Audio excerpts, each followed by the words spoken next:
Thanks everybody for submitting your questions to me through Facebook. I'm real excited to interact with you, so let's get started.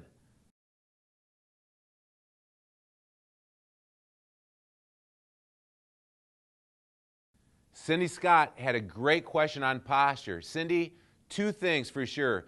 2 or 3 times throughout the day when you notice slump posture and you're relaxed, I want you to spend 30 seconds, stand nice and tall, chest open, sternum nice and high, pull your belly button in, and I want you to breathe nice and tight abs, and I want you to focus on strong posture.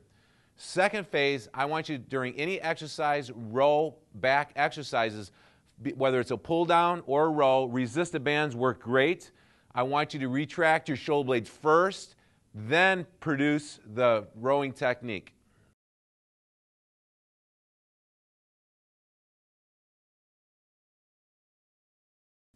Jen Winemore-Smith, thanks so much for this question. It's a great question. How to be able to do a pull-up?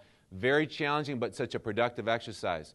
What I would do is I would look around a park or look around your house somewhere, try to find something about this high.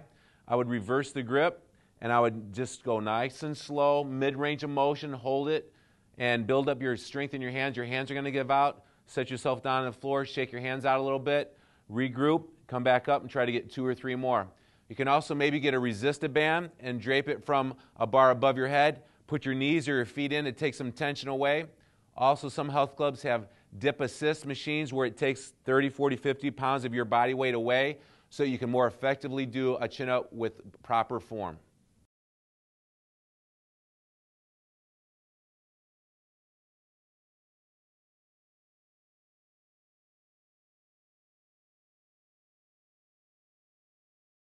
Dave Mumford and Denise Heyer have both sent in questions about helping back issues, tightnesses, and pain by focusing more on their core. That's a great suggestion. I highly suggest that you focus on doing slow, controlled movements, blow your air out, and feel the tension in the core. Go for quality, not quantity, and also strengthen up your core by doing compound movements like squatting, pressing, and major compound movements.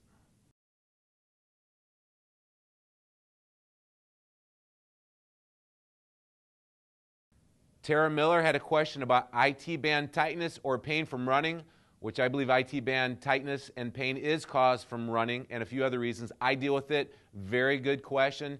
2 things. You need to get a roller. I believe the more firm the better, and you need to roll that IT band out nice and slow. It's like a rolling pin, and when you find a hot spot, you want to stay on that hot spot for a few seconds. A nice stretch is maybe grab something, keep your legs stiff, just slowly bring your hips out to the side, 3 seconds at a time. Repetitions count, 7 to 10 repetitions. So there you go, Tara. Great question.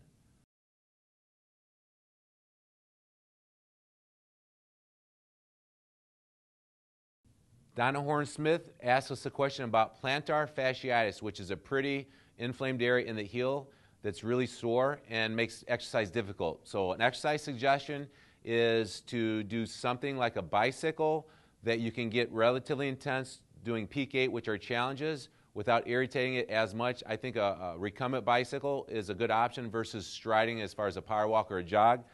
For therapy, you want something really firm, a smaller than this, slightly smaller cylinder that's very firm. You want to put it on the floor in your bare feet. You want to roll it up and down the inflamed, sore area, and you want to stay on the spot that's a little bit sore and try to knead that area out for 3 or 4 seconds, rolling back and forth through the inflamed area. If it's acute and you just did it, ice is probably a good idea. And there you go. There's a few ideas. Donna, good luck.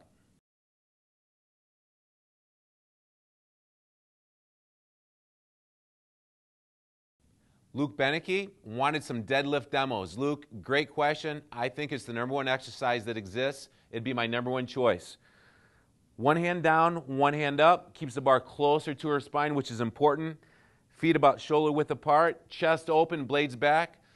Knees stay stiff until the bar past the knees, then bend, drop the buns, pause, exhale, stand, and retract the shoulder blades at the top. One more time.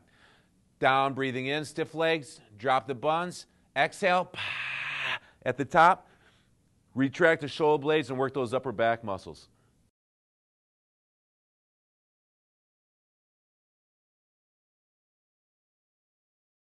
Fleeker writes in response to one of our articles, a squatting article. My take on sissy squats. I mentioned it in one of my comments. I like sissy squats. It's old school, natural bodybuilder movement. It's very unique. It's very different. You got to start with no weight. Works best if you can use a cane or support somehow to take the balance issue pretty much away from it. Feet nice and close. You got to lean back. Now, very unorthodox, we're going to go down into a squatting movement, but we're going to lean back and we're going to take the weight onto the balls of the toes. Very unorthodox. Big breath in, lean back. Lean back. Squeeze your knees together. 2 more. Back to the heels. Body weight's going out to the balls of toes. Once you can do 10 to 12 with good form, you could put a 25-pound plate here to add added resistance. Squeeze those knees together. The quads are definitely going to feel a tension that's safe, that's very unique. Muscle confusion can get tapped with sissy squats.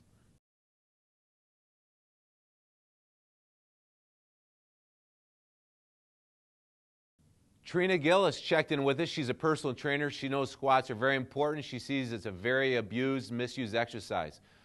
Great point. We just shot a great video. It's getting great feedback on our fitness site. We'll put a link down here in the Facebook post below so you can check it out. Give it to your clients as well.